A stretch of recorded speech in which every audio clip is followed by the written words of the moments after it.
Hello guys, this video tutorial is related to writing your chapter number 4 for your thesis, that is basically related to the data analysis. So here's a separator of chapter number 4, that is data analysis. Now the first heading of the chapter number 4 is related to data analysis, and we have to provide some little background that what you have done in this chapter. So you can write like this: for the initial stages, pilot testing was performed and the value of Cronbach alpha was checked.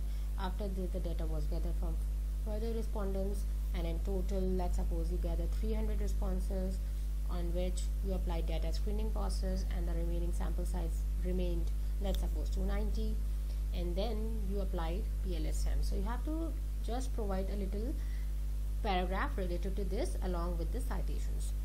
So citation will obviously come related to the value of Cronbach alpha, that it should be above 0.7, so you have to write it with citations. After this, there is a heading of pilot study, in which you have to first tell what is pilot study and why you perform pilot study. So if you want to see that, here it is written that it is performed on a small sample to check the reliability of the instrument, and it is written with the citation, so you have to also provide the citation as well, and obviously the reference in the reference section. After this, you have to tell that what value you check. So you in the pilot testing, you check the value of Cronbach alpha. You have to provide the threshold value of the Cronbach alpha, that what is the threshold value of Cronbach alpha, that is greater than 0.7, and after that you have to provide individual reliability of each of your variable that is in the model. So you can see that the value of Cronbach alpha of attitude is equal to 0.768, environmental concern is equal to 0.714, and then so on.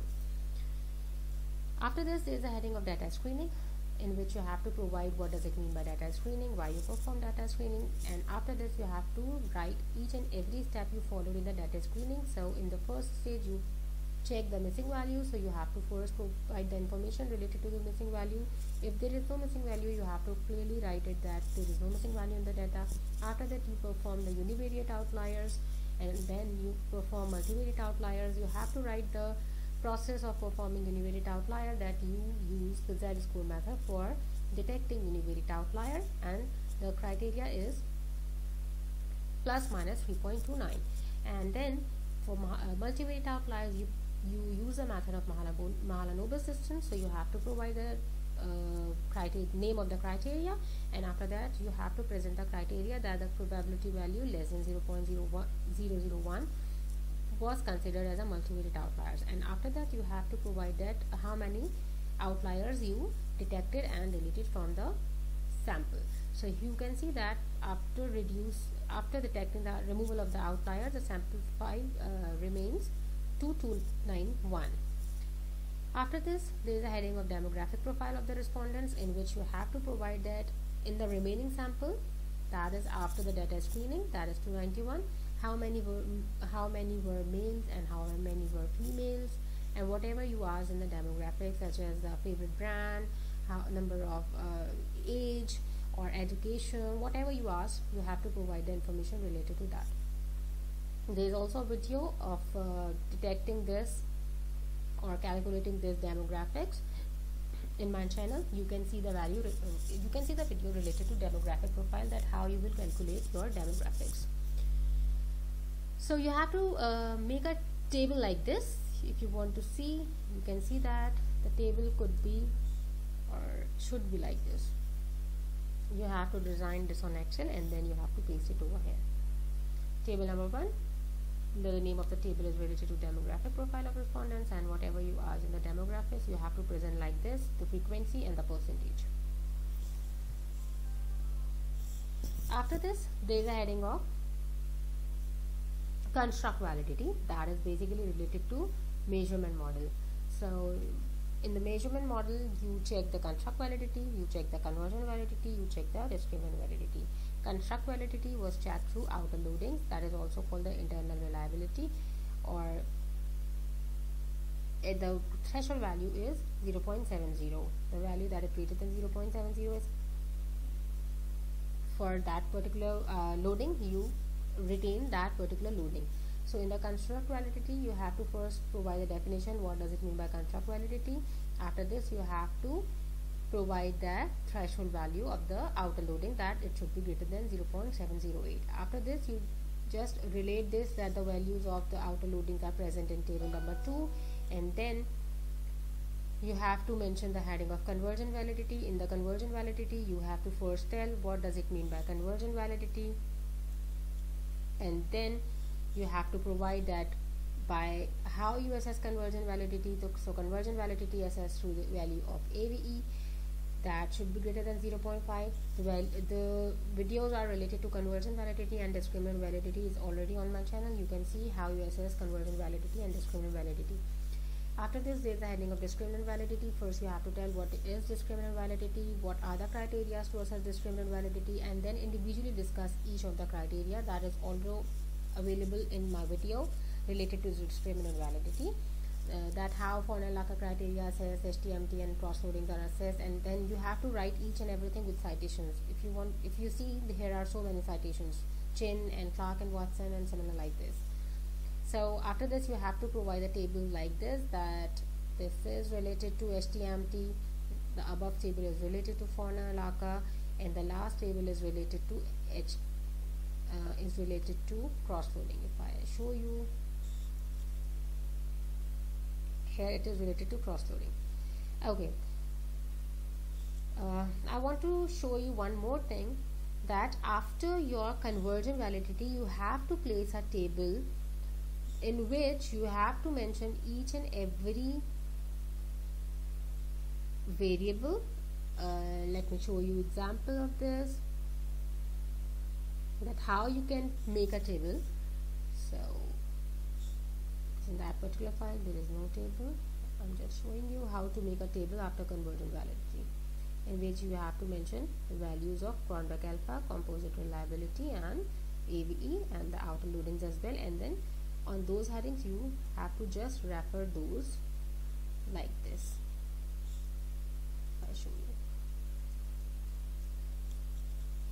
You can write not appendix A, you have to write table 2 outer loadings, then name of your variable, the abbreviated form you mention in the Fornell-Laka and HTMT table, the value of CR.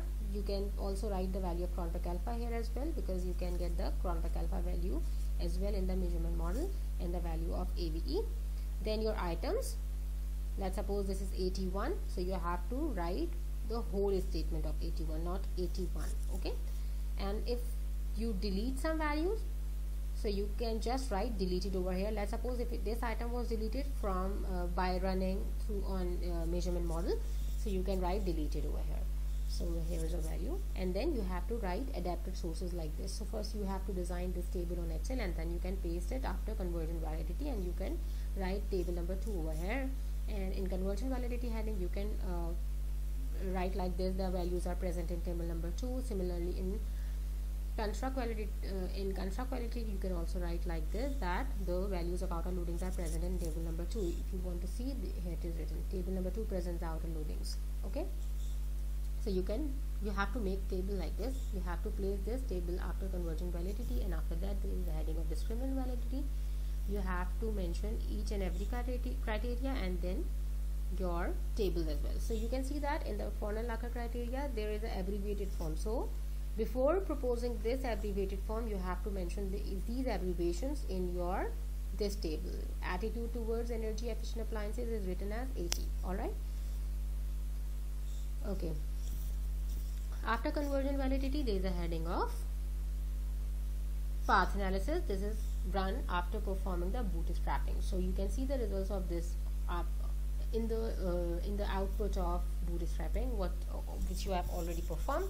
So in this table you have to in this write-up you have to just first mention that this analysis was performed by performing bootstrapping by considering 5,000 bootstrapping samples as suggested by Hire Junior et al. 2016. After this you have to discuss each and every relationship, such as attitude. I can show you here. Let's suppose attitude is hedonic value, that is the value of beta is 0.342, the value of p is less than 0.005 होना चाहिए था, here should be 0.05, but there is some mistake. So in this table or in this relative, you have to clearly explain this table, that what is the value of attitude, coefficient value of attitude, and what is the p-value. Is it less than 0.05? If it is less than 0.05, then it could be considered as significant.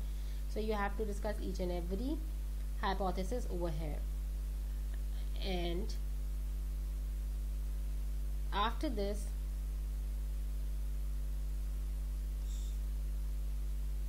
you have to mention your R-square values in this paragraph as well. After discussing these relationships, you have to present a paragraph related to R-square and the paragraph related to Q-square, that what R-square is and what Q-square is. So I'll recommend a book, and I'll share the book as well of Higher Junior 2016, partial AC square. You can get the citations from that particular book as well, and you can also read the details related to R square and Q square. So in the last paragraphs of path analysis, you have to present the values of R square and Q square as well. Thank you so much.